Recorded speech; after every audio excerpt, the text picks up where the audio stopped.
그날은 정말 견딜 수가 없었어요. 민석이와 마지막 통화한 지 벌써 2달이 넘었거든요.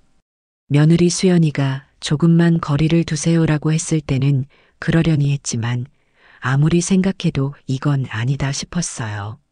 그래서 그냥 반찬만 살짝 두고 와야겠다고 마음먹었어요.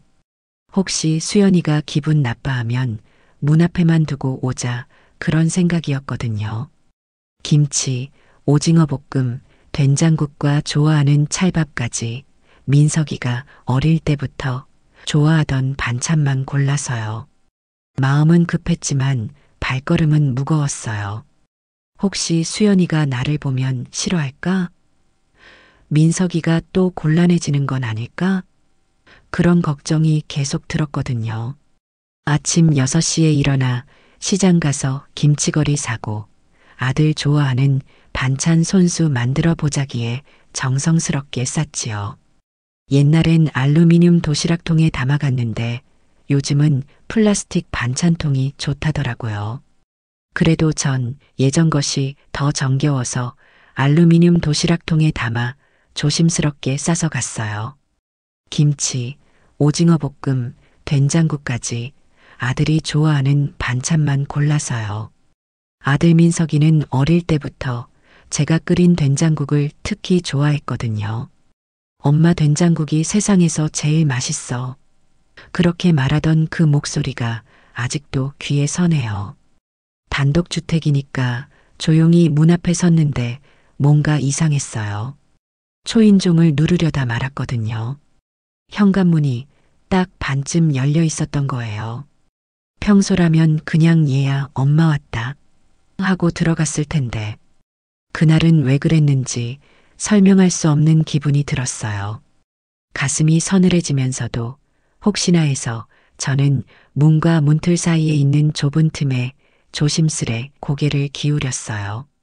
마당 한쪽이 어둑해서 처음엔 잘 안 보였어요. 그런데 점점 또렷해지더라고요. 마당 끝에 놓인 계집이 보였고 그 안에서 무언가 웅크린 그림자가 있었어요. 처음엔 강아지인 줄 알았어요. 근데 움직이지도 않고 너무 조용했어요. 불길했어요. 한 발짝 더 다가가 눈을 부릅뜨고 봤습니다. 그리고 그 계집 안에 있는 게 내 아들이라는 걸 알아챘습니다. 아들은 목줄을 찬 채 계집 안에 웅크려 있었어요. 눈은 충혈돼 있었어요. 입술은 바짝 마르고 있었고 그 눈으로 저를 봤어요. 눈이 말하고 있었어요. 엄마, 살려줘. 그 순간 40년 전 기억이 번개처럼 스쳤어요. 갓난아기 때 그 애가 처음 제 손가락을 꼭 쥐었던 그 순간. 크면 엄마 지켜줄게 하던 7살 때 목소리. 중학교 때 감기 걸린 저 대신 죽 끓여준 그 작은 손. 늦게 결혼해서 자녀가 생기지 않던 저희 부부에게 행운처럼 찾아온 귀한 아이가 지금 개목줄을 차고 떨고 있었어요. 그때 손에 들고 있던 반찬통이 떨어졌는데 그 소리가 마치 제 인생이 산산조각 나는 소리 같았어요. 어릴 때 어머니가 따뜻한 밥을 담아주시던 그 낡은 양은 냄비처럼 저도 민석이에게 늘 따뜻한 밥을 해줬는데 이제 그 정성스러운 밥이 차가운 마당바닥에 흩어져 있었어요. 저는 발도 떼지 못하고 그 자리에 주저앉았어요. 입에서는 아무 말도 안 나왔어요. 온몸이 마비가 되고 세상이 멈추면 이럴까요? 심장이 터질 것 같았고 숨이 턱 막혔죠. 그저 제 아들과 제 눈만 마주한 채 한참을 그렇게 서 있었습니다. 민석이는 태어날 때부터 참 약했어요. 1980년대였죠. 시골에서 서울로 올라와 살던 때 남편은 구급 공무원이었고 월급이 17만 원. 그때 쌀 한 가마니가 3만 원이었으니까 정말 빠듯했죠. 민석이 기저귀도 천기저귀 빨아 말려 쓰고 분유값이 아까워서 미음 쑤어 먹이고 겨울엔 연탄불 떼던 단칸방에서 이불 하나 덮고 셋이 붙어 잤어요. 연탄가스가 무서워서 밤새 깨어 있곤 했지만 그래도 가족이 함께 있으니까 견딜만 했어요. 그런데 우리 민석이가 태어나던 날 산부인과 의사가 그러더라고요. 아기가 면역력이 약해 보이니 조심히 키우세요. 그때부터 저는 너무 걱정이 많아졌나 봐요. 병치레도 많았고 민석이는 또래 남자애들처럼 뛰어노는 것도 별로 안 좋아했거든요. 동네 아이들이 칼싸움하고 축구할 때 우리 민석이는 혼자 그림 그리고 있었어요. 동네 사람들 말이 많았죠. 민석이 엄마 남자애가 왜 저래? 너무 곱게 키우는 거 아니야? 그런 말들 귀에 못이 박히도록 들었어요. 그럴 때마다 마음이 찔렸어요. 혹시 제가 민석이를 너무 과보호한 건 아닌가 그런 생각이 들었거든요. 남편이 1990년대 말에 대장암 진단을 받았어요. 그때가 IMF 때라 세상이 온통 어려웠는데 설상가상이었죠. 병원비며 약값이며 공무원 월급으로는 감당이 안 됐어요. 결국 남편은 먼저 세상을 떴고 그 뒤로는 저랑 민석이 둘만 남았어요. 남편이 죽고 나서 민석이가 그러더라고요. 엄마, 이제 내가 아빠 역할 할게. 고등학생이 무슨 아빠 역할이냐 했는데 정말로 그 아이는 달라졌어요. 제가 장 보러 갈 때마다 민석이가 제 손을 꼭 잡고 따라와서 무거운 짐 들어주고 엄마, 이거 너무 무겁지 않아? 그러면서 챙겨줬거든요.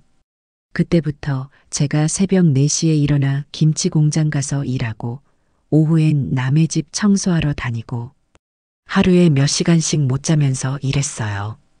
그래도 민석이만큼은 굶기면 안 된다는 생각뿐이었어요. 그런데 민석이가 제가 김치 공장에서 일하느라 허리 아프다고 하면 파스 사다가 등에 발라주고 엄마 아프면 말해. 내가 마사지 해줄게 그러면서 제 어깨를 주물러주곤 했어요. 그 작은 손으로 말이에요. 중학교, 고등학교 때는 많이 싸웠어요. 엄마는 왜 이렇게 간섭해? 친구들처럼 놀게 좀 해줘. 민석이가 그런 말들. 아들이 사춘기라 그런 거라고 생각했는데 지금 보니 제가 너무 올감했나 싶어요. 혼자 키우다 보니까 모든 걸 혼자 결정하고 혼자 걱정하고 그랬거든요. 그래도 고등학교 졸업하고 나서는 조금 나아졌어요. 민석이가 대학 가서 그림 공부하겠다고 할 때 처음엔 반대했어요. 그런 걸로 어떻게 먹고 살아? 그랬죠. 근데 민석이가 그러더라고요. 엄마, 나도 내 인생 살고 싶어. 그 말에 가슴이 뭉클했어요. 대학 다닐 때는 집에도 잘 안 왔어요. 친구들과 놀기 바빴고 아르바이트도 하고. 그런데 신기한 게 민석이가 아르바이트에서 번 돈을 가져다 주는 거예요. 엄마, 이거 병원비에 써. 엄마, 이거로 맛있는 거 사 먹어. 그러면서 말이에요. 다른 집 아들들은 용돈 달라고 하는데 민석이는 오히려 돈을 가져다 주니까 얼마나 고마웠는지 몰라요. 군대는 평발로 공익을 갔어요. 그때가 2000년대 초였나. 동네에서 말이 많았죠. 민석이가 공익이라니 요즘 젊은 것들은 다 꾀병이야. 그런 소리들. 민석이한테는 미안하고 저한테는 상처였어요. 혹시 아버지가 없어서 제가 너무 약하게 키운 건 아닌가 그런 자책이 들었거든요. 공익 다녀와서는 그림 그리는 일을 시작했어요. 컴퓨터로 웹소설 표지 그리고 출판사에서 책 표지 디자인하고 처음엔 걱정했어요. 그런 일로 언제까지 버틸 수 있을까? 하지만 민석이가 좋아하니까 그냥 두고 봤어요. 제가 분식집을 시작할 때도 민석이가 정말 많이 도와줬어요. 새벽에 일어나서 양파 썰고 떡볶이 국물 우리고 손님 많을 때는 배달까지 도와줬거든요. 엄마, 나 할 줄 아는 거 많아졌지? 그러면서 웃는 얼굴이 정말 든든했어요. 그러다 보니 33살까지 결혼도 안 하고 혼자 있더라고요. 솔직히 걱정이 많았어요. 손주 얼굴은 언제 볼까? 우리 민석이는 언제 짝을 찾을까? 주변에서도 그런 말 많이 했고요. 민석이 결혼시켜야지, 이제 나이가. 그런 잔소리들. 혼자 키우면서 참 많이 서툴렀던 것 같아요. 민석이한테 의지도 많이 했고, 간섭도 많이 했고, 그래도 민석이는 정말 효자였어요. 제가 분식집 일로 힘들어하면 엄마 괜찮아? 내가 도와줄까? 그런 말도 하고요. 민석이가 가끔 저녁에 밥을 해놓을 때가 있었어요. 서툴렀지만요. 김치찌개는 간이 안 맞고 밥은 조금 설었지만 그래도 고마웠어요. 혼자 살다 보니 누군가 챙겨준다는 게 얼마나 소중한지 알겠더라고요. 이 아이는 정말 제게 아들이자 든든한 버팀목이구나. 그런 생각이 들었어요. 비록 결혼은 늦었지만 마음만은 따뜻하고 효성스런 사람으로 자랐으니까요. 며느리 수연이를 처음 본 건 민석이가 데리고 온 날이었어요. 제가 분식집에서 떡볶이 튀김 정리하는데 그 아이가 가게 앞에서 깍듯이 인사를 했죠. 90도로 허리를 굽히면서 말이에요. 어머님, 안녕하세요. 민석 씨가 항상 어머님 자랑만 해서 정말 뵙고 싶었어요.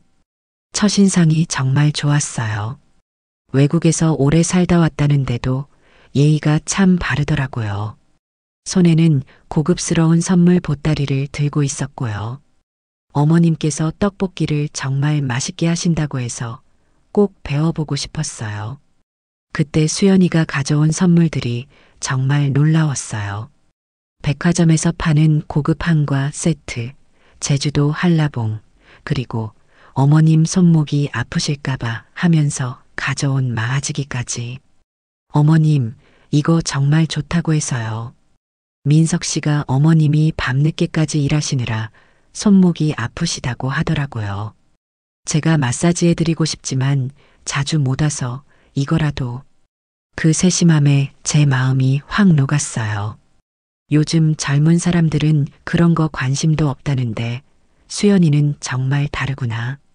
그런 생각이 들었거든요. 민석이가 제 옆에서 조심스럽게 말하더군요. 엄마, 수연이, 이 사람은 출판사 대표야. 책 표지 디자인 일로 알게 됐어. 그때서야 알았어요. 민석이가 연애를 한 것도 여자친구가 있다는 것도 전혀 몰랐던 저는 그 순간 당황스러우면서도 기뻤어요. 수연이는 그날부터 정말 완벽했어요. 일주일에 한 번씩은 꼭 분식집에 와서 어머님, 안녕하세요. 하며 인사했고 매번 뭔가 들고 왔어요. 어떨 때는 비싼 과일, 어떨 때는 어머님이 좋아하실 것 같아서 하며 가져온 꽃다발까지. 어머님, 정말 감사해요. 민석 씨를 이렇게 훌륭하게 키워주셔서 저도 어머님께 많이 배우고 싶어요. 그리고 분식집 일도 도와주겠다며 앞치마를 두르고 김밥을 말아보기도 했어요. 서툴렀지만 열심히 하더라고요. 어머님, 이렇게 하는 거 맞나요? 어머님 손놀림이 정말 예술이세요. 손님들이 볼 때마다 사장님, 며느리 정말 효녀네요. 요즘 이런 며느리가 어디 있어요? 그런 말들을 해주니까 저도 어깨가 으쓱했죠. 알고 보니 수연이가 민석이보다 5살이나 많더라고요. 처음엔 조금 걱정했죠. 근데 수연이가 그러더라고요. 어머님, 걱정 마세요. 제가 나이가 좀 많긴 하지만 그만큼 민석 씨를 더 잘 챙겨드릴게요. 민석이는 정말 순수하고 착해서 누군가 옆에서 보살펴줘야 해요. 그 말이 얼마나 고마웠는지 민석이가 워낙 여리니까 누나 같은 사람이 챙겨주면 좋겠다 싶었거든요. 명절 때는 꼭 안부 인사를 했고 제 생일도 기억해서 선물까지 보내줬어요. 어머님 덕분에 이런 좋은 사람 만났어요 라고 편지까지 써서요. 그 편지 내용이 정말 감동적이었어요. 어머님, 민석 씨와 만난 지 벌써 6개월이 되었네요. 민석 씨를 보면 어머님이 얼마나 큰 사랑으로 키우셨는지 느껴져요. 이렇게 순수하고 따뜻한 마음을 가진 사람을 만나게 해주셔서 감사해요. 저도 어머님처럼 민석이를 소중히 아끼겠습니다. 정말이지, 이런 며느리가 어디 있나 싶었어요. 수연이가 말했어요. 어머님, 저희 정말 다행이에요. 집도 있고, 일도 안정적이고, 그래서 어머님께 부담드릴 일도 없을 것 같아요. 오히려 제가 어머님 모시고 싶어요. 그때는 그 말이 얼마나 고맙게 들렸는지. 요즘 며느리들은 시댁에 이것저것 바라는 게 많다고 하는데 수연이는 오히려 저를 챙겨주겠다니 정말 복받은 줄 알았어요. 결혼 준비 과정에서도 수연이는 정말 완벽했어요. 하우스 웨딩장 예약부터 드레스 선택까지 모든 걸 제가 마음에 들어할 만한 것으로 골라왔어요. 어머님, 이 드레스 어떠세요? 어머님이 입으시면 정말 예쁘실 것 같아요. 결혼식 당일에는 어머님이 주인공이세요라면서 저를 정말 극진히 대접해줬어요. 다른 하객들한테도 이분이 민석이 어머님이세요. 정말 훌륭하신 분이에요. 라고 자랑까지 해주더라고요. 수연이 부모님들도 참 좋은 분들이었어요. 사돈어른, 우리 수연이가 철이 없어서 저희 딸 잘 부탁드려요라고 인사하시면서 저를 정말 어른으로 대해주시더라고요. 어머님, 저희는 제 집에서 살 거예요. 하지만 어머님 자주 뵈러 갈게요. 그리고 어머님도 언제든 놀러 오세요. 민석 씨가 어머님 보고 싶어 할 때마다 바로 달려가게 해드릴게요. 하지만 결혼하고 한 달쯤 지나자 아주 미묘한 변화가 시작됐어요. 처음에는 정말 모를 정도로 작은 변화였어요. 어머님, 민석이가 요즘 신혼생활에 적응하느라 조금 힘들어해요. 그래서 어머님이 너무 자주 연락하시면 부담스러워 할 것 같아서요. 그 말이 이상하긴 했지만 신혼부부니까 그럴 수도 있겠다 싶었어요. 그러더니 며칠 후에는 이런 말을 했어요. 어머님, 민석이가 어머님을 너무 사랑해요. 그런데 가끔은 너무 의존적인 것 같아서 걱정이에요. 남자로서 좀 더 독립적으로 자랐으면 좋겠는데 어머님도 그렇게 생각하시죠? 그 말이 맞는 것 같기도 했어요. 혹시 제가 민석이를 너무 애기 취급했나? 그런 생각이 들었거든요. 어머님이 너무 잘해주시니까 민석이가 다른 사람한테는 마음을 잘 안 여는 것 같아요. 저도 아직 민석이 마음을 다 얻지 못한 것 같고, 어머님, 조금만 거리를 두시면 안 될까요? 민석이가 저한테 의지하도록요. 그때는 그 말이 정말 수연이가 민석이를 사랑해서 하는 말 같았어요. 그래서 저도 조금씩 연락을 줄이기 시작했어요. 처음엔 일주일에 3번 하던 전화를 일주일에 1번으로 줄였어요. 수연이가 민석이가 독립적으로 자랐으면 좋겠어요 라고 했을 때 그 말이 맞다 싶었거든요. 그런데 그때부터 수연이의 말이 점점 더 구체적으로 변했어요. 어머님, 민석이가 엄마가 해준 된장국이 먹고 싶다고 자꾸 그러네요. 저도 된장국을 끓여주는데 자꾸 어머님 것과 비교해요. 남편이 아내 음식보다 어머님 음식을 더 좋아한다고 하면 저는 어떤 기분일까요? 그 말을 듣고 가슴이 찔렸어요. 혹시 제가 너무 자주 반찬을 해다 주는 게 수연이에게 부담이 됐나 싶었거든요. 그래, 수연아. 엄마가 생각이 짧았네. 이제부터는 너한테 맡길게.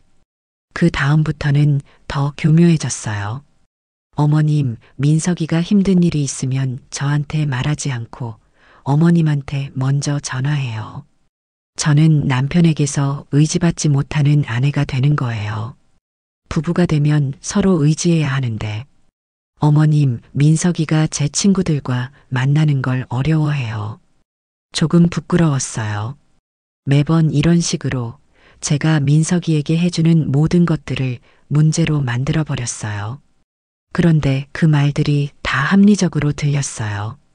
며느리 입장에서는 당연히 그런 마음이 들 수 있겠다 싶었거든요. 어머님, 민석이가 어머님 앞에서는 애교도 부리고 편하게 구는데 저 앞에서는 어색해해요. 아직 저를 진짜 가족으로 생각하지 않는 것 같아서 서운해요. 그런 말을 들을 때마다 저는 죄책감이 들었어요. 내가 너무 아들을 독차지하려고 했나? 그래서 점점 더 연락을 줄였어요. 일주일에 한 번이던 전화를 2주에 한 번으로, 그러다가 한 달에 한 번으로. 그런데 수연이는 여기서 멈추지 않았어요. 어머님, 민석이가 엄마가 보고 싶다고 자꾸 그래요. 신혼인데 이러면 안 되잖아요. 어머님이 조금 더 단호하게 거리를 두셔야 할 것 같아요. 어머님, 민석이가 어머님한테 용돈 드리고 싶다고 해요. 저희가 어려운 것도 아닌데 왜 자꾸 어머님 걱정을 하는지 모르겠어요. 제가 못 키우는 것 같아서 기분이 나빠요. 이런 식으로 제가 민석이와 가까우면 가까울수록 수연이가 상처받는다는 구조를 만들어 놨어요. 그래서 저는 스스로 더 멀어지게 됐죠. 그때의 저는 정말 바보였어요. 수연이가 얼마나 치밀하게 저와 민석이를 떼어놓고 있는지 전혀 몰랐거든요. 결혼하고 반년쯤 지나자 이상한 낌새가 느껴졌어요. 민석이가 예전 같지 않았거든요. 처음엔 수연이 말을 들었어요. 신혼이니까 조금 거리를 두자 그래서 일주일에 한 번씩 하던 전화를 한 달에 한 번으로 줄였죠. 수연이가 민석이가 독립적으로 자랐으면 좋겠어요 라고 했을 때 그 말이 맞다 싶었거든요. 그런데 민석이 목소리가 이상했어요. 예전에 엄마 하며 애교 부리던 그 밝은 목소리가 네, 엄마 이렇게 바뀌었어요. 마치 70년대 우리 집 흑백 TV에서 나오던 전쟁 포로들 목소리 같았어요. 그런 무기력한 목소리라니요. 민석아, 요즘 어떻게 지내니? 네, 잘 지내요. 밥은 잘 먹고? 네, 수연이가 잘 챙겨줘요. 그래, 그럼 됐다. 엄마가 반찬 좀 해다 줄까? 아니에요. 괜찮아요. 수연이가 다 해줘요. 말끝마다 그 말뿐이었어요. 수연이가, 마치 수연이 허락 없이는 아무것도 못하는 것 같았어요. 어머니라는 건 참 신기해요. 40년 넘게 키운 자식이 뭔가 이상하면 바로 알아채거든요. 전화 목소리만 들어도 아, 우리 민석이 오늘 컨디션 안 좋네 이게 바로 느껴져요. 그런데 그때부터 민석이는 완전히 다른 사람이 된 것 같았어요. 한 번은 제가 갑자기 보고 싶어서 전화했는데 민석이가 그러더라고요. 엄마, 지금은 좀. 수연이가 회사 일 때문에 스트레스 받고 있어서요. 나중에 전화 드릴게요. 그 말투에서 도움을 청하는 느낌이 들었어요. 뭔가 말하고 싶은데 못하겠다는 그런 느낌이었거든요. 며칠 후에 수연이한테서 전화가 왔어요. 어머님, 죄송해요. 요즘 제가 회사 일이 너무 바빠서 민석이한테 신경을 많이 못 써주고 있어요. 그래서 민석이가 어머님한테 의존하려고 하는 것 같아요. 그리고는 이렇게 말했어요. 어머님, 민석이가 남자로서 성장하려면 어머님이 조금 더 거리를 두셔야 할 것 같아요. 지금 민석이가 힘든 일이 생기면 어머님부터 찾거든요. 그러면 저는 남편에게 의지받지 못하는 아내가 되는 거예요. 그 말이 맞는 것 같았어요. 혹시 제가 민석이를 너무 과보호해서 수연이한테 의지하지 못하게 만든 건 아닌가 그런 생각이 들었거든요. 수연아, 미안해. 엄마가 생각이 짧았나 보네. 그럼 민석이가 먼저 연락할 때까지 기다릴게. 그날부터 전화를 안 했어요. 민석이가 먼저 연락할 때까지 기다렸죠. 그런데 민석이 전화가 안 왔어요. 한 달이 지나도 2달이 지나도 가끔 제가 너무 보고 싶어서 전화하면 민석이는 항상 이렇게 말했어요. 엄마, 미안해요. 지금은 좀 힘들어요. 나중에 연락드릴게요. 왜? 무슨 일 있어? 아니에요. 그냥 수연이가 요즘 예민해서 제가 전화 받으면 기분 나빠해요. 그 말을 듣는 순간 가슴이 서늘해졌어요. 수연이가 기분 나빠한다고? 시내에 볼 일이 있어 간 김에 미리 말도 없이 민석이 집 앞을 지나가 봤죠. 그때 마당에서 우연히 마주친 민석이 저를 보자마자 화들짝 놀라더니 한 발 뒤로 물러서더라고요. 엄마 어떻게 여길? 그 말투도 눈빛도 제가 아는 우리 민석이가 아니었어요. 눈을 맞추지 못하고 자꾸 고개를 숙이는 모습에 마음이 덜컥 내려앉더라고요. 민석아, 너 많이 말랐네? 밥은 잘 먹고 있어? 네, 잘 먹고 있어요. 그런데 그때 안에서 수연이 목소리가 들렸어요. 민석아? 누구야? 밖에 왜 그래? 그 순간 민석이는 완전히 얼굴이 굳어졌어요. 그리고 저를 향해 말했죠. 엄마, 다음에 봐요. 지금은 좀 그 눈빛을 잊을 수가 없어요. 마치 제발 빨리 가져하고 애원하는 것 같았어요. 집으로 돌아오는 길에 계속 그 생각만 났어요. 우리 민석이가 왜 저래? 수연이가 뭘 어떻게 한 걸까? 그날 밤 수연이한테서 전화가 왔어요. 어머님, 오늘 갑자기 오셔서 민석이가 많이 당황했어요. 요즘 민석이가 일 때문에 스트레스를 많이 받고 있거든요. 그런데 어머님이 갑자기 오시니까 더 부담스러워하는 것 같아요. 그래, 민석이가 그랬어? 네, 어머님한테는 말 안 하고 싶어 하더라고요. 걱정시키고 싶지 않다면서요. 어머님, 조금만 더 참아주세요. 민석이가 안정되면 그때 연락드릴게요. 그 말을 듣고 저는 또 믿었어요. 아, 민석이가 걱정시키고 싶지 않아서 그런 거구나. 그런데 지금 생각해보니 그게 다 가스라이팅이었어요. 수연이가 저와 민석이 사이를 점점 멀어지게 만든 거였어요. 제가 스스로 거리를 두도록 교묘하게 조종한 거였죠. 그 뒤로 민석이와 연락이 더욱 뜸해졌어요. 한 달에 한 번, 두 달에 한 번, 그러다가 아예 안 받기 시작했어요. 그때의 저는 정말 바보였어요. 그날은 정말 견딜 수가 없었죠. 민석이와 마지막 통화한 지 벌써 두 달이 넘었거든요. 아무리 수연이 말을 들어도 이건 아니다 싶었어요. 그래서 그냥 반찬만 두고 오자 그런 마음으로 갔어요. 단독주택이니까 조용히 문 앞에 섰는데 뭔가 이상했어요. 초인종을 누르려다 말았거든요.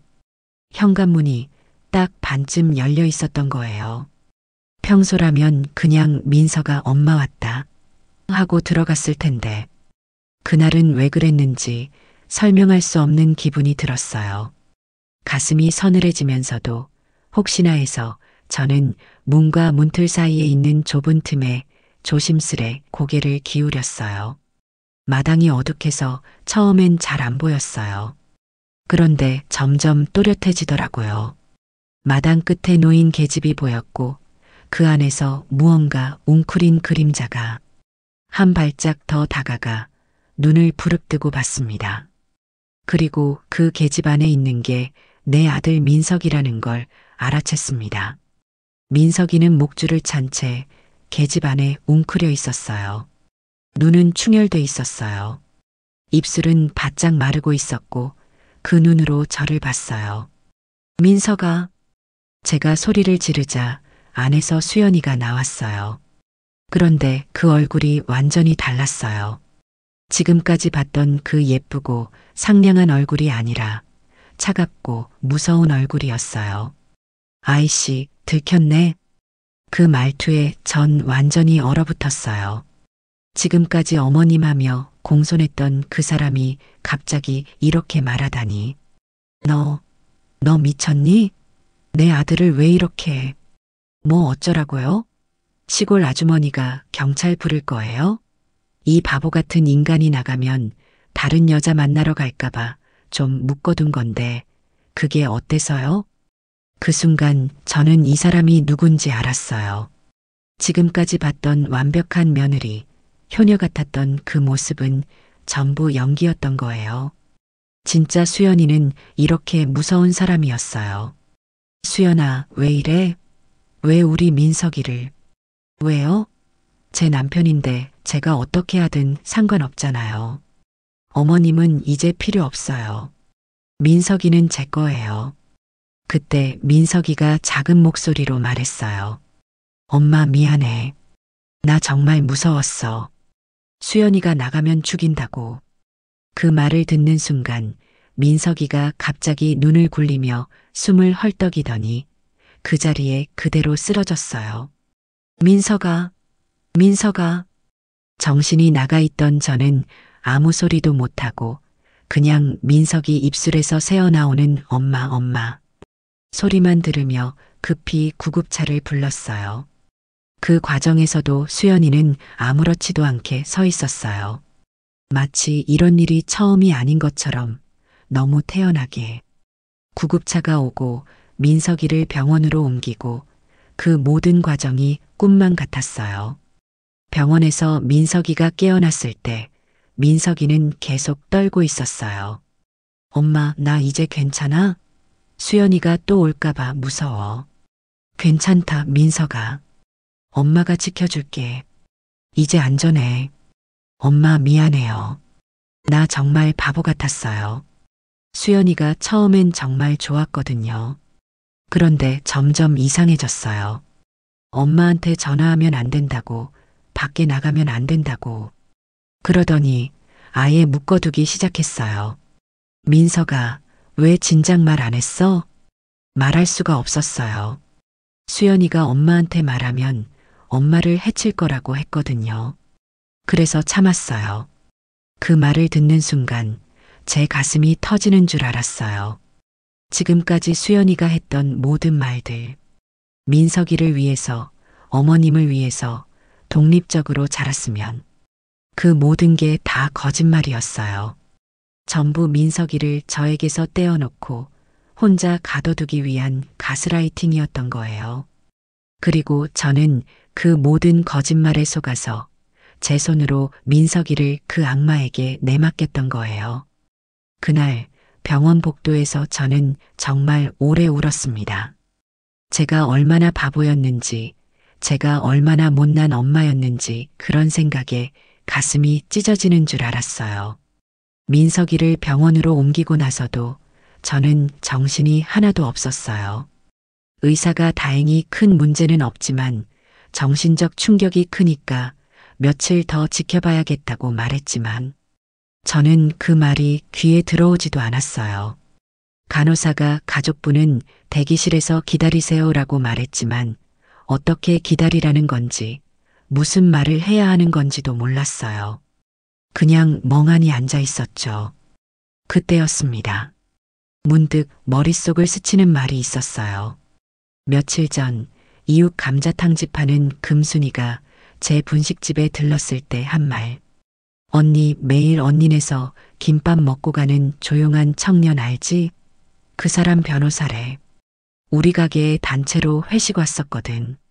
집안 문제로 물어볼 거 있어서 명함 받아놨는데 언니 필요하면 줄까? 그 말이 번개처럼 떠올랐어요. 매일 김밥 먹고 가는 조용한 청년. 아, 그 사람. 거의 2년 넘게 매일 점심마다 우리 분식집에 와서 김밥 2줄하고 동치미 한 컵만 시켜 먹던 그 사람. 말수도 없고 항상 혼자 와서 조용히 먹고 가던 청년이었지요. 그 순간 희망이 생겼어요. 손 떨리는 걸 참으며 감자탕집 금순이에게 전화를 걸었어요. 여보세요, 금순아. 지난번 말한 그 변호사분 번호 알려줘. 정말 급한 일이 생겼어. 바로 번호를 알려줬어요. 그리고 저는 그 번호로 전화를 걸었죠. 그 청년은 단 한마디도 묻지 않고 이렇게 말했습니다. 여사님, 지금 어디 계세요? 지금 바로 갑니다. 30분쯤 지났을까? 병원 대기실 문이 열리고 말끔한 정장을 입은 그 청년이 들어왔어요. 분식집에서 김밥만 조용히 먹던 그 단골 손님이었죠. 여사님, 괜찮으세요? 조용히 저를 보며 고개를 숙였어요. 그리고 아주 조심스럽게 말했어요. 저 사실 예전에 여사님이 후원하신 장학생입니다. 그 말에 저는 깜짝 놀랐어요. 후원? 장학생? 고등학교 1학년 때부터 대학교 졸업할 때까지 매달 장학금 보내주셨던 거 제가 성공하고 나서 수소문해서 알게 되었어요. 그때 기억이 났어요. 1990년대 초였나? 제가 아직 떡볶이 장사를 시작하기 전 동사무소에서 소년소녀가장 후원 신청서를 받았을 때가 있었지요. 담당 공무원이 그러더라고요. 아주머니, 월 5만 원씩만 보내주세요. 이 돈으로 한 아이가 밥 먹고 학교 갈 수 있어요. 그때 5만 원이 얼마나 큰 돈이었는지. 저는 새벽 4시부터 나가서 청소 일을 더 해야 했어요. 그래도 내 민석이 또래 아이가 굶으면 안 된다 생각에 18년 동안 한 달도 빠짐없이 보냈었거든요. 그때 결연을 맺고 후원한 아이 중에 하나였던 거예요. 부담 가지실까봐 일부러 말 안 했습니다. 그냥 매일 김밥 2줄 사 먹으면서 그날 여사님 뵈러 온 거였어요. 저한테 그 김밥이요.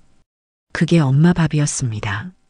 그 말을 듣는 순간 제 속이 꺾이듯 울컥했어요. 그리고 그 순간 처음으로 아들이 살 수 있을 것 같다는 생각이 들었어요. 여사님이 보내주신 그 5만 원 덕분에요.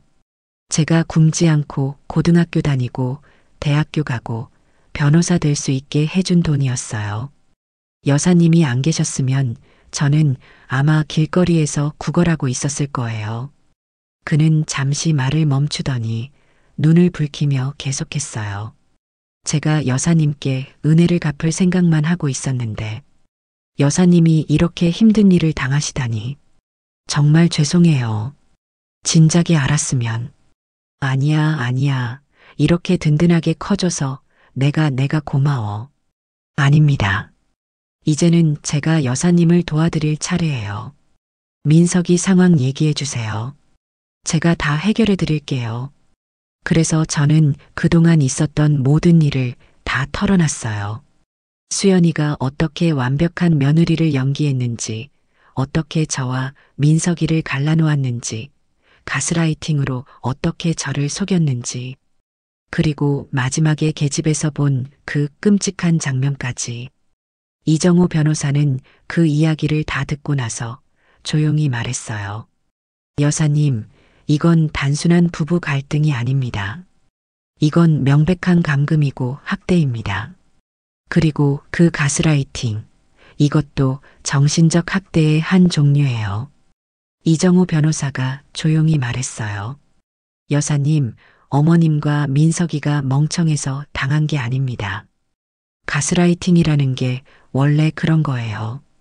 착한 사람들에게 네가 문제야, 네가 이상해라고 계속 말해서 스스로를 의심하게 만드는 거거든요. 특히 어머님 같은 분들, 평생 남을 배려하며 사신 분들일수록 더 쉽게 당하세요. 혹시 내가 잘못 생각한 건 아닐까? 혹시 내가 너무 과했나? 이렇게 자신을 의심하게 되거든요. 이건 어머님 잘못이 전혀 아닙니다.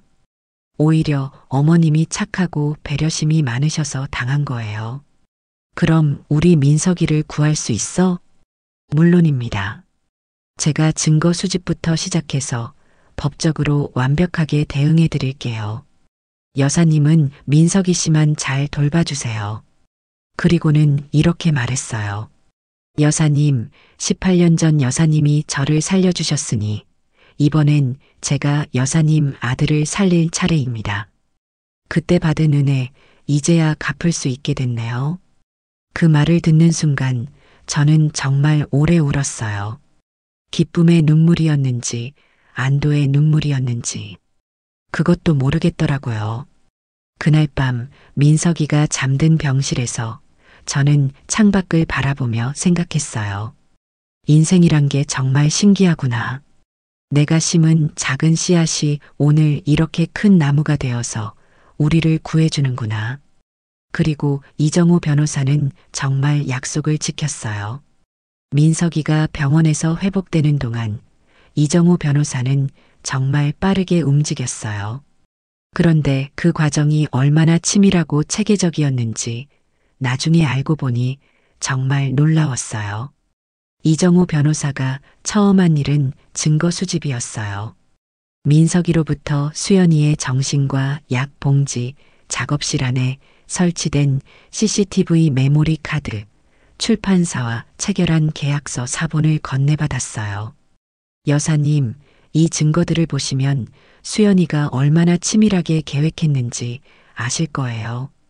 정신과 약 봉지를 보는 순간 정말 소름이 끼쳤어요. 수면제, 안정제, 우울증 치료제. 민석이가 모르는 사이에 이런 약들을 먹였다는 거였어요. 이 약들을 보세요. 이건 졸음을 유발하는 수면제고, 이건 판단력을 흐리게 하는 안정제예요. 수연이가 민석이를 조종하기 쉽게 만들려고 일부러 먹인 거죠. 그리고 CCTV 영상을 보는 순간 저는 정말 울음이 터져 나왔어요. 제가 본 그 계집 장면만이 아니었어요. 수연이가 민석이를 어떻게 단계적으로 괴롭혔는지가 다 담겨 있었거든요. 영상 속에서 수연이는 처음에는 달콤한 말로 민석이를 구슬렸어요. 민석아, 나만 믿고 따라와. 내가 네 인생을 완전히 바꿔줄게. 하지만 점점 목소리가 차가워지더니 마지막에는 완전히 다른 사람이 되어 있었어요. 너 밖에 나가면 죽여버린다. 어머니한테 한마디라도 말하면 어머니부터 해치겠다. 그런 협박들이 다 녹음되어 있었어요. 출판사 계약서는 더욱 충격적이었어요. 수연이는 민석이가 그린 모든 저작물의 저작권과 수익을 자기 명의로 양도받는 식으로 계약서를 작성해뒀더라고요. 그리고 그 과정에서 수면제를 몰래 먹이고 감금하고 협박한 정황이 다 증거로 남아 있었어요. 이정우 변호사가 그러더라고요. 여사님, 이건 명백한 범죄입니다. 감금, 폭행, 강요, 사기, 여러 가지 죄목이 적용돼요. 그리고 이 정도 증거면 100% 이길 수 있습니다. 하지만 이정우 변호사는 단순히 형사 고발만 하지 않았어요. 더 치밀한 계획이 있었거든요. 여사님, 수연이 같은 사람은 법적 처벌보다 사회적 매장이 더 효과적이에요. 그 사람이 쌓아온 모든 것들을 하나씩 무너뜨려야 진짜 후회하게 됩니다. 그래서 이정우 변호사는 먼저 출판협회와 문화재단, 그리고 수연이 출판사 투자처에 모든 증거를 첨부해서 서면을 돌렸어요. 감정적으로 대응한 게 아니라 법률적으로 조용하고 정밀하게 완전히 차분하고 체계적으로 움직였어요. 작가 착취 및 감금 사건에 대한 고발장 및 증거자료 제출이라는 제목으로 공문을 보냈는데 그 내용이 정말 충격적이었어요. 그 공문이 돌기 시작한 지 일주일도 안 되어서 수연이 출판사 주변이 완전히 달라졌어요. 먼저 투자자들이 하나씩 손을 떼기 시작했어요. 이런 회사와는 일할 수 없다면서 계약을 취소하거나 투자금 회수를 요구했어요. 그리고 출판계 내에서 수연이를 바라보는 시선이 완전히 달라졌어요. 예전에는 젊은 여성 CEO, 성공한 출판인이라고 불렸는데 이제는 작가 착취범, 감금범이라는 소문이 돌기 시작했어요. 이정우 변호사는 그 과정을 저에게 하나하나 보고해 줬어요. 여사님, 수연이 회사 직원들이 사직서를 내기 시작했어요. 아무도 그런 사람과 일하고 싶어 하지 않거든요. 오늘은 수연이가 계약했던 베스트셀러 작가 3명이 계약 해지를 통보했습니다. 신뢰할 수 없는 출판사라면서요. 방금 전에는 수연이 출판사가 입주한 건물 임대인이 계약 갱신을 거부했다는 소식이 들어왔어요. 하루하루 수연이의 인생이 무너져가는 소식을 들을 때마다 저는 묘한 기분이 들었어요. 속 시원하면서도 한편으로는 무서웠어요. 사람의 인생이 이렇게 빨리 무너질 수 있구나 하는 생각이 들었거든요. 그러던 어느 날 수연이 쪽에서 먼저 전화를 걸어왔어요. 목소리가 완전히 달랐어요. 지금까지 들었던 그 차분하고 여유로운 목소리가 아니라 떨리고 급하고 거의 울음 섞인 목소리였어요.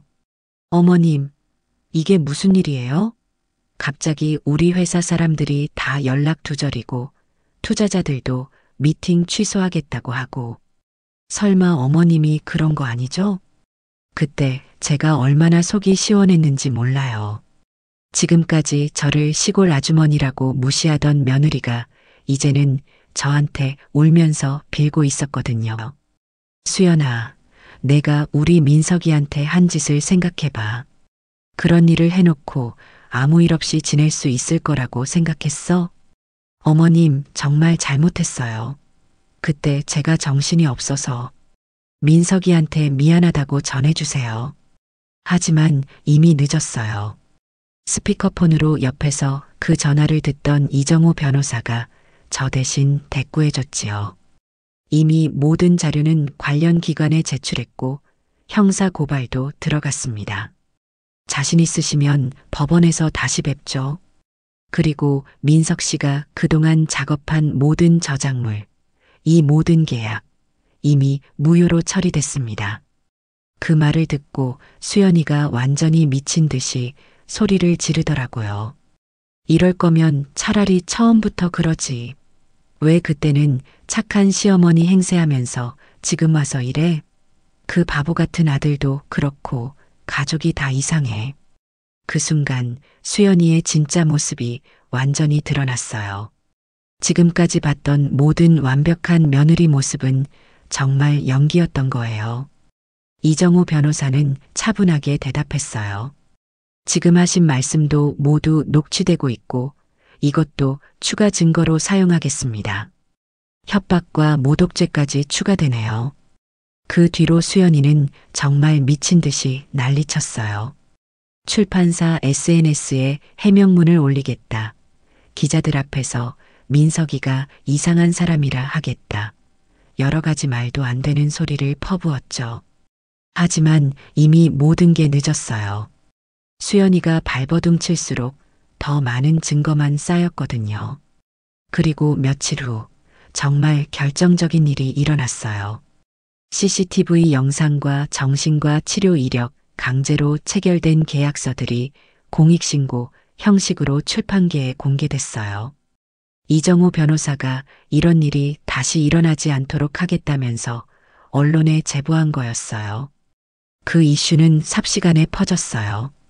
감금당한 일러스트레이터의 충격적 실화, 완벽한 며느리의 이중생활, 남편을 개처럼 키운 여성 출판계의 은밀한 병폐 고발, 작가 착취의 실태, 여러 기사 제목이 포털을 장식했죠. 특히 계집에 묶인 민석이 사진이 공개되면서 사람들이 완전히 분노했어요. 수연이 출판사 홈페이지에는 악플이 폭주했고 투자자들은 모두 손을 뗐어요. 하루 만에 수연이는 출판계에서 완전히 퇴출됐어요. 그리고 일주일 후 더욱 놀라운 소식이 들려왔어요. 수연이가 운영하던 출판사가 파산 신청을 했다는 거였어요. 투자자들이 모두 손을 떼고 직원들이 모두 그만두고 계약 작가들이 모두 떠나자 더 이상 운영할 수 없게 된 거였어요. 이정우 변호사가 그러더라고요. 여사님, 수연이가 그동안 쌓아온 모든 것들, 명성, 인맥, 사업, 모든 게 하룻밤 사이에 무너졌어요. 이제 출판계에서는 아무도 그 사람과 일하려고 하지 않을 거예요. 그로부터 몇 주 후 정말 믿기지 않는 일이 일어났어요. 어느 날 오후 분식집에서 김밥을 말고 있는데 문 앞에서 누군가 망설이는 소리가 들렸어요. 발소리가 익숙한 것 같아서 고개를 들어봤는데 수연이가 서 있었어요. 하지만 예전에 봤던 그 당당하고 고급스러운 모습이 아니었어요.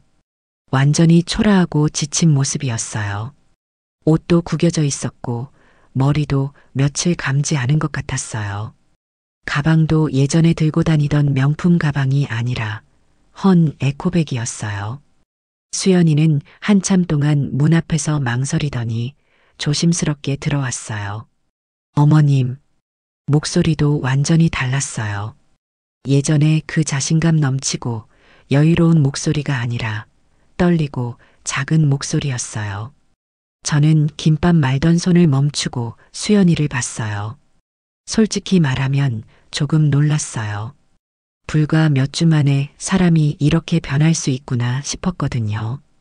어머님, 정말 잘못했어요. 수연이는 무릎을 꿇고 엎드리듯 앉아서 울면서 빌더라고요. 제발 저 정말 잘못했어요. 다시 기회 한 번만 주세요. 고소 취하해 주세요. 이렇게 될 줄 몰랐어요. 제발. 그 모습을 보면서 저는 복잡한 기분이 들었어요. 한편으로는 속이 시원했지만 다른 한편으로는 측은한 마음도 들었어요. 그래도 한때는 제 며느리였고 민석이가 사랑했던 사람이었으니까요. 하지만 그 순간 민석이를 키우던 그 세월이 정말 주마등처럼 스쳐갔어요. 1980년대 연탄가스에 중독될 뻔한 날이 떠올랐어요. 그때 민석이가 겨우 5살이었는데 엄마 괜찮아? 하면서 제 손을 꼭 잡고 있던 그 작은 손. 그 따뜻한 손을 가진 아이를 개처럼 묶어놓고 괴롭혔던 사람이 지금 제 앞에서 빌고 있는 거였어요. 어머님, 저 정말 미쳤었어요. 그때 제가 정신이 없어서 민석이가 너무 순해서 그냥 조금만 조정하면 될 줄 알았어요. 이렇게 큰일이 될 줄은 정말 몰랐어요. 수연이는 계속 변명을 늘어놓았어요. 제가 출판사 운영하면서 스트레스가 너무 심했어요. 투자자들은 자꾸 압박하고 돈은 안 들어오고 그래서 민석이 작업물로라도 돈을 벌어야겠다고 생각했어요. 그런데 민석이가 자꾸 어머님한테만 의지하니까 제가 질투가 나고 화가 났어요. 저도 어릴 때부터 부모님께 사랑받지 못하고 자랐거든요. 그래서 민석이가 어머님한테 그렇게 사랑받는 모습을 보니까 왜 저는 안 될까 하는 생각이 들었어요. 그래서 어머님을 멀리하게 만들고 싶었어요. 하지만 저는 그런 변명들이 하나도 귀에 들어오지 않았어요. 어떤 이유가 있든 사람을 개처럼 묶어놓고 괴롭힐 권리는 아무에게도 없거든요. 어머님, 제발 한 번만 용서해 주세요. 저 이제 정말 아무것도 없어요. 회사도 망했고 친구들도 다 등을 돌렸고 집도 빼앗겼어요. 이제 정말 갈 곳이 없어요. 수연이는 정말 처절하게 빌었어요. 코까지 훌쩍이면서 바닥에 머리를 박고 절을 했어요. 민석이한테도 정말 잘해줄게요. 다시는 그런 일 안 할게요. 제발 기회 한 번만 주세요. 저 정말 죽을 것 같아요. 그 모습을 보면서 저는 어떤 마음이 들었는지 아세요? 동정심이 아니었어요. 오히려 더 화가 났어요. 지금까지 수연이는 자기가 한 일에 대해서는 한마디 사과도 없었거든요. 민석이를 계집에 묶어놓은 것, 정신과 약을 몰래 먹인 것, 저작권을 사기친 것. 그런 구체적인 일들에 대해서는 사과하지 않고 오직 자기 처지만 호소하고 있었어요. 그래서 저는 수연이를 똑바로 봤어요. 그리고 분명하게 말했어요. 수연아, 너 지금까지 한 말 중에서 우리 민석이한테 미안하다는 말이 한마디라도 있었니? 어머님, 넌 지금까지 내 변명만 늘어놓았어. 힘들었다. 스트레스 받았다. 사랑받지 못했다. 그런 말만 했지. 민석이한테 한 짓에 대해서는 사과 한마디 없었어. 수연이가 말문이 막혔어요. 내가 우리 민석이를 계집에 묶어놓고 괴롭힌 그 시간들, 그 아이가 얼마나 무서웠을지, 얼마나 절망했을지. 그런 생각은 해봤니? 어머님, 저는 아니야. 넌 한 번도 그런 생각 안 했어. 지금도 내 걱정만 하고 있잖아. 회사 망한 것, 친구들 등 돌린 것, 집 빼앗긴 것. 내 일만 걱정하고 있어. 그때 수연이가 갑자기 화를 내기 시작했어요. 아마 자기 뜻대로 안 되니까 본성이 나온 것 같았어요. 그럼 어떻게 하라는 거예요? 제가 무릎 꿇고 빌어도 안 되고 사과해도 안 되면 대체 어떻게 하라는 거예요? 저도 사람이에요. 저도 살아야 한다고요. 민석이 하나 때문에 제 인생이 완전히 망하는 게 말이 돼요? 그 순간 수연이의 진짜 모습이 다시 드러났어요. 방금 전까지 빌고 사과하던 모습은 거짓이었고 이게 진짜 수연이었어요. 저는 조용히 일어났어요. 그리고 문지방을 넘지 않은 채 한마디만 했죠. 넌 우리 민석이한테 개줄을 채웠지. 그게 네 인생에 채워진 거야. 이제 그 줄 네가 끌고 살아. 그리고 문을 닫았어요. 창문 너머로 보니 수연이가 한참 동안 그 자리에 앉아서 울고 있더라고요. 처음에는 소리내어 울더니 나중에는 그냥 고개를 떨구고 있었어요. 그 모습을 보면서 저는 인과응보라는 게 정말 있구나 그런 생각이 들었어요. 수연이는 1시간쯤 있다가 일어나서 갔어요. 그 뒷모습이 정말 초라했어요. 예전에 당당하게 걸어가던 모습과는 완전히 달랐어요. 그 뒤로 수연이를 다시 본 적은 없어요. 나중에 들은 얘기로는 고향으로 내려갔다고 하더라고요. 하지만 그것도 확실하지 않았어요. 2달 후 이정호 변호사가 모든 법적 절차가 끝났다고 연락을 줬어요. 민석이가 그동안 빼앗겼던 모든 저작권은 되찾았고 정신적 피해에 대한 배상금도 받게 됐다고요. 여사님, 이제 정말 끝났습니다.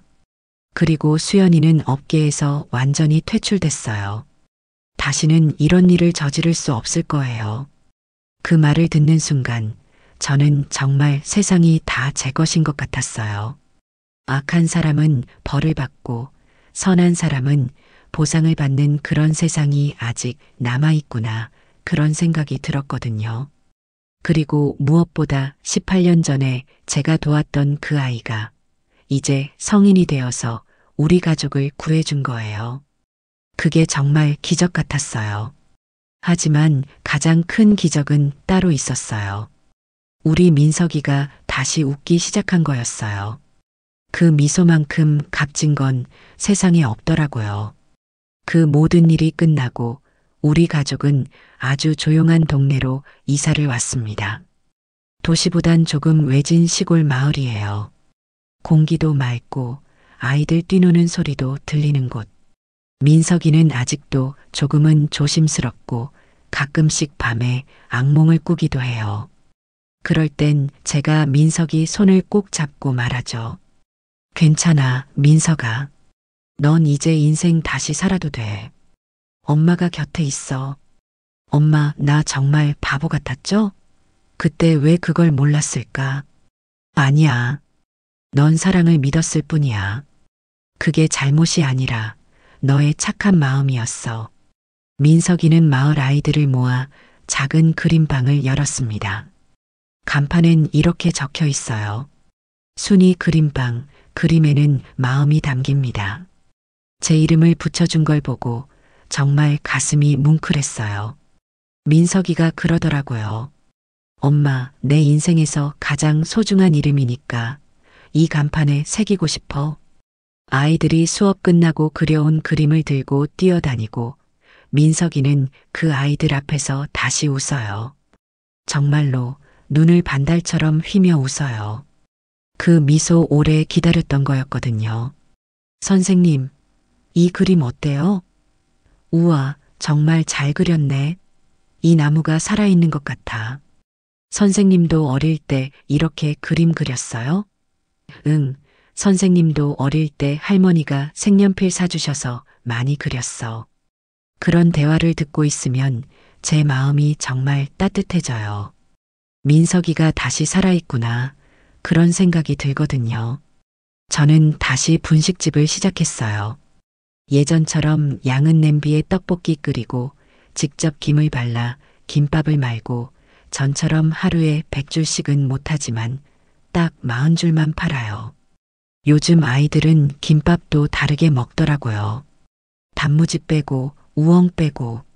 할머니, 저는 참치만 넣어주세요. 그래도 아이들이 할머니 김밥이 제일 맛있어요. 할 때면 가슴이 뭉클해져요. 이정우 변호사도 가끔 찾아와요. 이제는 김밥 2줄이 아니라 떡볶이까지 시켜 먹으면서 여사님, 떡볶이도 정말 맛있어요. 하고 웃어요. 그럴 때면 정말 아들이 하나 더 생긴 기분이에요. 변호사님 고마워요. 정말 고마워요. 여사님이 저한테 먼저 베풀어 주셨잖아요. 저는 받은 만큼 돌려드린 거예요. 앞으로도 큰아들처럼 대해주세요. 한 달 전에는 정말 믿기지 않는 소식을 들었어요. 민석이가 새로운 사람을 만났다는 거예요. 이번엔 정말 좋은 사람이래요. 초등학교 선생님인데 마음이 따뜻하고 민석이를 있는 그대로 사랑해준다고 해요. 엄마, 이번엔 정말 괜찮은 것 같아. 수연이처럼 나를 바꾸려고 하지도 않고 그냥 내가 그림 그리는 걸 좋아해줘. 그래. 그럼 언제 엄마한테 소개시켜 줄 거야? 조금 더 신중하게 하려고. 그 말을 듣고 민석이가 정말 많이 성장했구나 싶었어요. 이제는 혼자서도 올바른 판단을 할 수 있는 사람이 됐구나. 그런 생각이 들었거든요. 얼마 전엔 더 놀라운 소식이 있었어요. 그 새로운 며느리 될 사람이 임신을 했다는 거예요. 갓난아기를 보게 될 거래요. 엄마, 이번엔 정말 잘 키울 수 있을 것 같아. 할머니가 되신 엄마와 함께. 민석이가 그런 말을 할 때 저는 정말 눈물이 났어요. 기쁨의 눈물이었죠. 이제는 제대로 사랑만 주면서 키울 수 있을 것 같아요. 예전처럼 걱정하고 간섭하는 게 아니라 그냥 따뜻하게 지켜봐주는 할머니가 되고 싶어요. 그러고 보니 인생이란 게 둥글게 돌고 도는 것 같아요. 제가 어릴 때 할머니가 해주셨던 것처럼 저도 민석이한테 해줬고 이제 민석이가 자기 아이에게 해줄 거고 그 아이가 또 자기 아이에게 해줄 거예요. 사람이 사는 게 결국 이런 거 아닐까요? 받은 사랑을 다음 세대에게 전해주는 것. 이정우 변호사도 그렇고 민석이도 그렇고 받은 만큼 나누면서 사는 거. 어제는 정말 신기한 일이 있었어요. 그림방에 온 한 아이가 그런 말을 하더라고요. 할머니, 저희 엄마가 그러는데 할머니처럼 착한 사람이 되고 싶대요. 저도 커서 할머니처럼 다른 사람 도와주는 사람이 될 거예요. 그 말을 듣는 순간 저는 정말 제 인생이 헛되지 않았구나. 그런 생각이 들었어요. 18년 전에 도왔던 한 아이가 변호사가 되어서 우리를 구해줬고 지금 제가 만나는 아이들도 언젠가 누군가를 도와주는 사람이 될 거고 그렇게 선한 마음이 계속 이어져 나가는 거겠죠. 사람은요, 누가 내 손을 잡아주느냐에 따라 다시 살아날 수 있더라고요. 그날 제 민석이는 제 눈을 보고 살아나기로 했습니다.